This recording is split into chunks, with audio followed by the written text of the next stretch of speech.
सबसे पहला कौन सा था हमारा, आइसोथर्मल प्रोसेस। थर्म का मतलब क्या होता है, टेम्परेचर, ठीक है ना।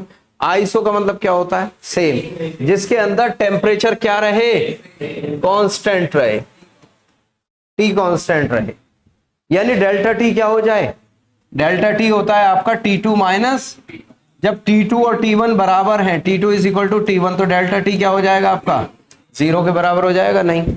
यानी टेम्परेचर डिफरेंस क्या रहे, कुछ ना रहे, 0 रहे आपका, और टेम्परेचर क्या रहे, कांस्टेंट रहे, ठीक है ना।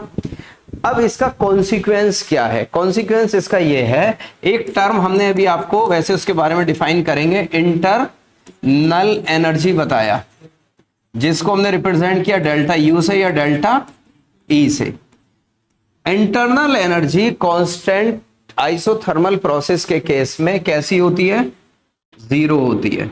लेकिन किसके लिए 0 होती है, यह बात बड़ी इंपॉर्टेंट है, याद रखना। हाँ, 0 होती है सिर्फ किसके लिए, आइडियल गैस के केस में। अच्छा, आइडियल गैस के केस में क्यों 0 होती है, ऐसा क्यों होता है आइडियल गैस के केस में 0 होती है, क्योंकि आइडियल गैस वो गैस है, आइडियल समझ रहे हो ना, आइडियल तो वो है जो इमेजिनरी है, भाई आइडियल पर्सन इमेजिनरी होगा कोई, ठीक है। आइडियल गैस तो वो है जिसके मॉलिक्यूल के बीच में कोई इंटरेक्शन नहीं होता, ना फोर्स ऑफ अट्रैक्शन होता, ना फोर्स ऑफ रिपल्शन होता, कोई सी एनर्जी और होती नहीं है। यानी आइडियल गैस की जो एनर्जी होती है ना, वो इंटरनल एनर्जी स्पेशली जो बात करें, वो सिर्फ काइनेटिक होती है। कैसी होती है, काइनेटिक एनर्जी। याद रखना इस बात को कि आइडियल गैस की जो एनर्जी होती है वो सिर्फ कौन सी होती है, इंटरनल एनर्जी, काइनेटिक होती है। और काइनेटिक एनर्जी किस पे डिपेंड करती है, हालांकि स्टेट्स ऑफ मैटर आप लोग पढ़े हुए हो, अब तो हटा दिया है आपका सिलेबस में से, लेकिन बचपन में पढ़ा था आपने स्टेट ऑफ मैटर, याद है ना आपका। ई के इज इक्वल टू क्या था, 3/2 RT या KT, याद करो। किस पे डिपेंड करती है, टेम्परेचर पे।